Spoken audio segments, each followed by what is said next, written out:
Hey, what's going on, guys? Max from Max Shoots Cars, and in today's video it's going to be a little bit of a different video. I'm going to be talking about my homemade roof rack that is made out of T-slot aluminum, or otherwise known as aluminum extrusion. So let's get into it. So this video isn't really a how-to tutorial, but more so to put out some information if you wanted to build your own roof rack for your car, so that way it can fit onto your OEM rails. So the question I got was why I decided to build one myself.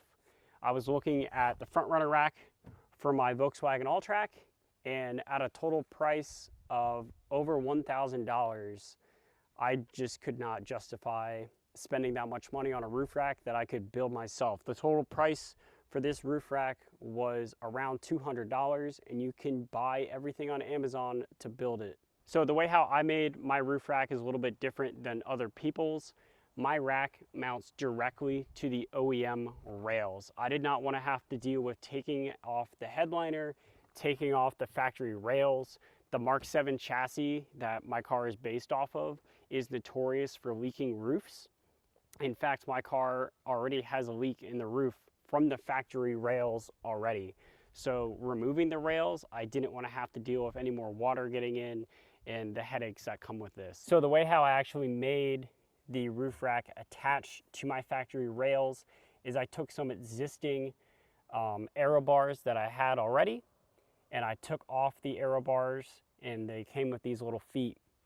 And there's actually a screw that comes through that then attaches into the T-slot here. Is you can go ahead and get this thing on Amazon. It comes with all these pieces, and it just slides right in. That way you can attach anything. So it's drilled through, attaches to this, it's Loctited down, and then you screw in here to clamp it to your factory rail.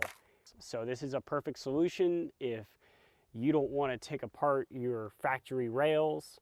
It just bolts right onto your factory rails, and it only sticks up about 2 inches from the existing roof rails, which I really like. It keeps it very low profile. It's not big and bulky like a basket, and it's very easy to take off. So one of my favorite things about the roof rack is the fact that it is built out of T-slot. T-slot makes it so easy to assemble. You can get these little corner brackets from Amazon that hold it all together. And then in the corners, I have one on the top and one on the bottom as well, just for extra structural rigidity. So the way how I mounted the Plano case, I got this case from someone that had it installed on their Princey rack on their Tacoma. I got it for super cheap because the dude already had drilled the 4 holes for the carriage bolt to go up and through. So as you can see here, I can shake the entire car by shaking the case. That's how structurally sound this roof rack is. As long as you make sure to lock tight all the bolts and everything, it'll work out just fine. And then the wind fairing that I made is I got these brackets from Amazon. They are 135-degree angle brackets, and then it's just a universal wind fairing that I found on Amazon that I flipped upside down to fit my car. There is a little bit of a gap that I plan on putting like a garage door liner to make it fit a little bit nicer, but so far so good. I've had actually no wind noise at all. So I really hope that this helps you guys build your own DIY rack. I thought about doing like a how-to video, but honestly it's pretty self-explanatory with how easy it is to make. And you can get everything from Amazon. All of the links to everything that I used in building this rack will be in the description below. The only thing that's not going to be there is the old aero bars that I cut up to use the feet, but you can use any sort of aero bars that mount to your factory rail, because every single make and model of a vehicle is different. So hope this helps you guys.